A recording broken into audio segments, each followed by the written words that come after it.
জিম্বাবুয়ের বিপক্ষে টি-20 সিরিজের প্রস্তুতি ক্যাম্পের জন্য 17 ক্রিকেটারকে ডেকেছে পিসিবি। আগামী 26 থেকে 28 এপ্রিল চট্টগ্রামে অনুষ্ঠিত হবে এই ক্যাম্পের খেলোয়াড়দের তালিকায় নেই সাবেক অধিনায়ক সাকিব আল হাসান ও বাঁহাতি পেসার মোস্তাফিজুর রহমান। আইপিএলে চেন্নাই সুপার কিংসের হয়ে খেলা মোস্তাফিজকে আগামী 1 মে পর্যন্ত ছুটি দিয়েছে বিসিবি। বিশ্বকাপ থেকে আঙুলের চোট ও চোখের সমস্যা নিয়ে ফেরা সাকিব জাতীয় দলের হয়ে ফেরেন সর্বশেষ শ্রীলঙ্কার বিপক্ষে দ্বিতীয় টেস্টে। ছুটিতে থাকায় টি-20 ও ওয়ানডে সিরিজে খেলেননি তিনি।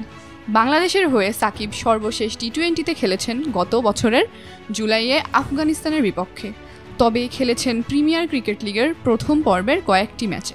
শ্রীলঙ্কা সিরিজের দলে থাকা মোহাম্মদ নাইম, এনামুল হক, তাইজুল ইসলামকে প্রস্তুতি ক্যাম্পে ডাকা হয়নি।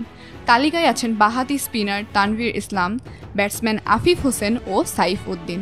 অলরাউন্ডার সাইফ উদ্দিন জাতীয় দলের হয়ে সর্বশেষ খেলেছেন 2022 সালের অক্টোবরে, তবে তানভীর ও আফিফ ছিলেন সর্বশেষ নিউজিল্যান্ড সফরে। এরপর বাদ পড়েন শ্রীলঙ্কা সিরিজের দল থেকে। ক্যাম্পে ডাকা হয়েছে বাঁহাতি ব্যাটসম্যান পারভেজ হোসেনকেও।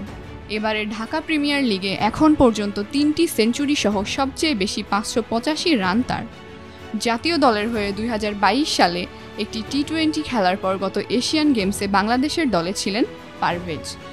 জিম্বাবুয়ের বিপক্ষে সিরিজ শুরু হবে 3রা মে। 4 ও 7 মে চট্টগ্রামে পরের 2টি টি-20 ম্যাচ। এরপর মিরপুর শেরেবাংলা জাতীয় স্টেডিয়ামে 10 ও 12 মে হবে সিরিজের শেষ 2 ম্যাচ।